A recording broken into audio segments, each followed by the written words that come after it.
Hello everyone, my name is Cadence Birchfield, and today I will be exploring the role of social platform usage and social isolation among college students.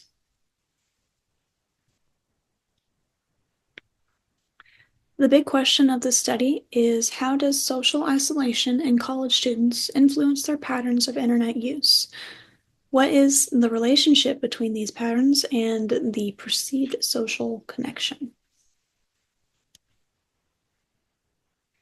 There are a few key terms that I would like to go over before we continue.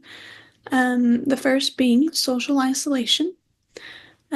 Social isolation can be defined as the absence of meaningful relationships, difficulty forming in-person relationships, refers to challenges in building or maintaining face-to-face interactions. Behavioral disengagement refers to giving up or withdrawing effort to deal with stress. And finally, mental disengagement. This can be defined as passive coping through apps or TV. Um, of these key terms, the two most used terms would be social isolation and mental disengagement. The theory that the study is following is the gratifications theory. This theory studies how people use online interactions to satisfy the need like social connection, entertainment, and information seeking.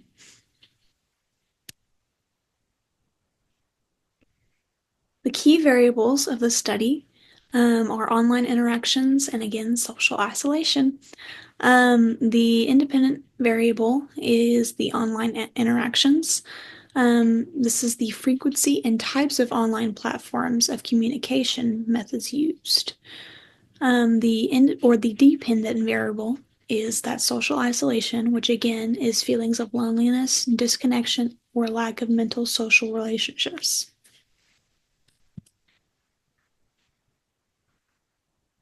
Now I want to walk you through the my lit review. Um, Here are some of the major findings from previous literature over online media usage and social isolation. In more recent years, students have come to rely more on internet and social media platforms, not just for entertainment, but for maintaining relationships and feeling connected with one another. However, research shows that the more time the students spend online, the more likely they are to have feelings of social isolation. Um, Studies by Primrick and colleagues, as well as Bonsaken, found that the increase of internet or social media use among college students contribute to the feelings of social isolation. Other researchers, like Smith, um, they looked into the reasoning of why. Um, Questions of this topic found that platforms offer a virtual connection but don't reduce loneliness, especially if used as a replacement for in-person interactions. Um, Motivations have also been a question and have played a role in Batiasevi's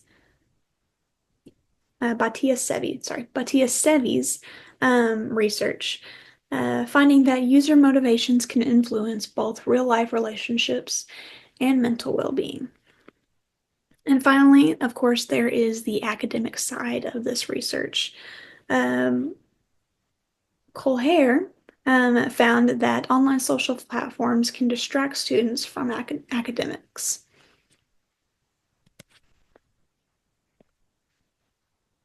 Now onto the methods section. In my research, I use archive data by Dr. Madewell.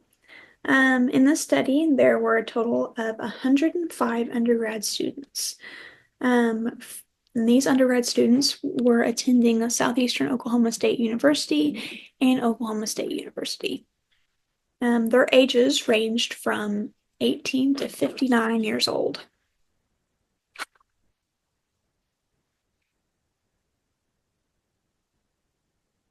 notes here. The procedure used for this data set was self-reported data. The self-reported data was through an online survey. The questions related the questions related to how participants related and coped with their stress.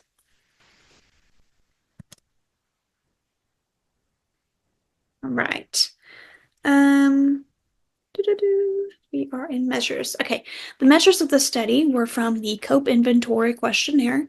Um, the COPE Inventory is a multidimensional coping inventory that assesses a broad range of coping responses.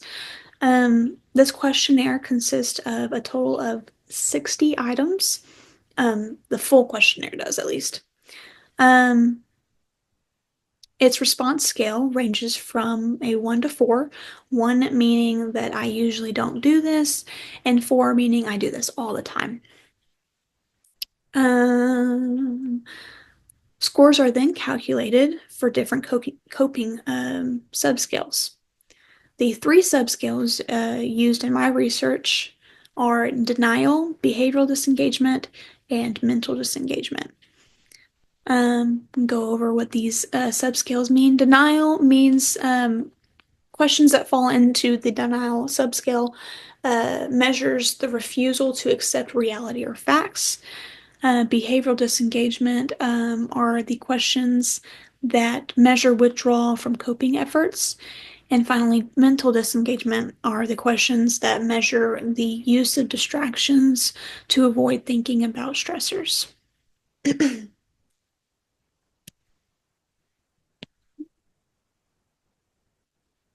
Um, the data showed some clear differences in how students reported using different coping strategies.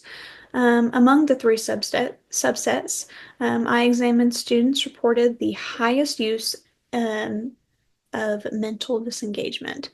Um, as you can see here, the mean for mental disengagement was about a 2.215, whereas behavioral disengagement was a 1.515, and denial at its lowest a mean of 1.44.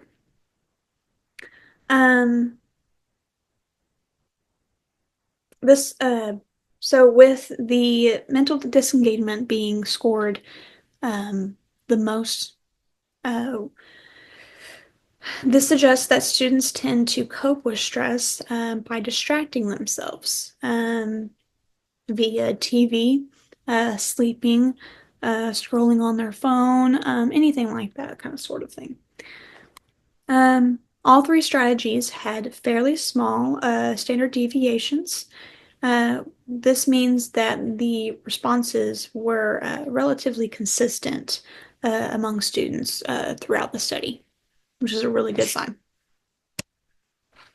Here is a graph showing the previous findings. So in a little bit more detail, you can kind of see, you know, how many reported it, the minimum maximum of each one, the minimum maximum of the questions. That's what the 1 and 4 are. And then the mean of each. It actually goes into detail. So when it says, like for example, on the denial graph, COPE 6 with a mean of 1.47, COPE 6 is like question number 6, and that fell into the denial subscale. Just to clear what that means. Next is a bar graph. This showcased the mean and standard deviation. The mean is the dark orange, and the standard deviation is more of the peachy color. This makes it easier to you can kind of see the gradual incline between each of the subsets, denial, the mean being at the lowest, and then mental disengagement reporting at the highest. Little, pretty big of a gap there. All right. Next is what these results actually tell us.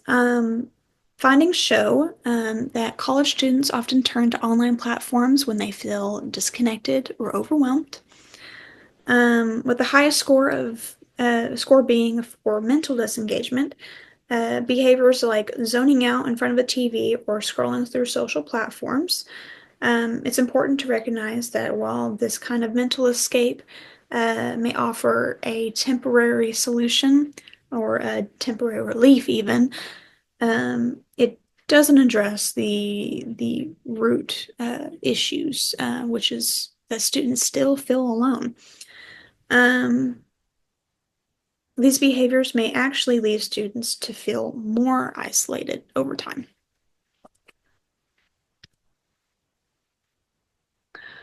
All right, now on to our limitations. It's important to acknowledge these limitations of the study. First being the data only used surveys. Um, this is a pretty significant limitation just because the participants may have responded with not 100% honesty, or they might have not remembered things clearly. So those variables kind of play into effect on their responses. Secondly, the sample came from only two colleges.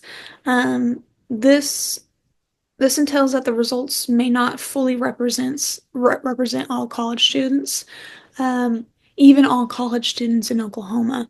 It doesn't fully represent them. The only way to really do that is to have more of a diverse.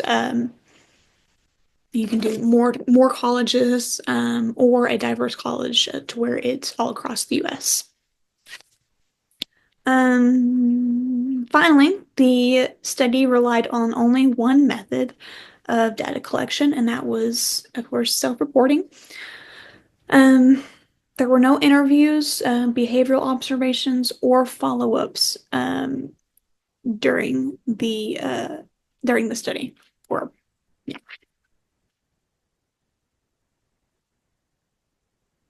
As for future directions, to build on this research topic, there are a few dimensions, just one or two. The one improvement that would be to the one improvement would be to combine surveys with interviews. Again, instead of just doing a quick little questionnaire, also doing an interview to kind of get the reason of why and understand why these students turn to certain coping strategies. Um, Another tip would be to move away from just measures of how often students use the internet or social media.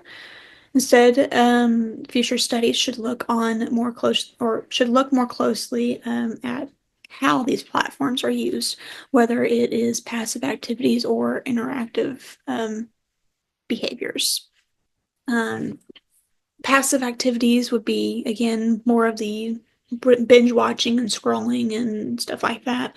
The interactive would be more of use for educational purposes. Like, for example, a Zoom call, or maybe you're looking up a video on how to do something with SPSS, or something along those lines. You're actually retaining and learning knowledge. Learning knowledge, whatever. To wrap up, the findings suggest that not all digital behaviors are created equal. Um, if I were to redesign the study, I would again combine those studies or combine those surveys with interviews to understand why students go online when they feel disconnected. Um, the next step in future research would be to compare active digital use and passive use. Again, active digital use could be messaging friends, with passive use being scrolling or watching videos. Messaging a friend or joining a video call might have a different emotional impact than scrolling through content or binge watching shows. And the big takeaway is just because someone is online doesn't mean that they feel connected. This disconnection can still grow behind a screen. Um, it also, another big takeaway would be that passive digital habits may not provide or may provide only a short-term relief and not necessarily fix the emotional disconnection in individuals. Right? And here are my first page of references and my second page of references. And that is all that I have for you guys today. Thank you so much for listening in. Um, and feel free to ask me any questions. Um, thank you again.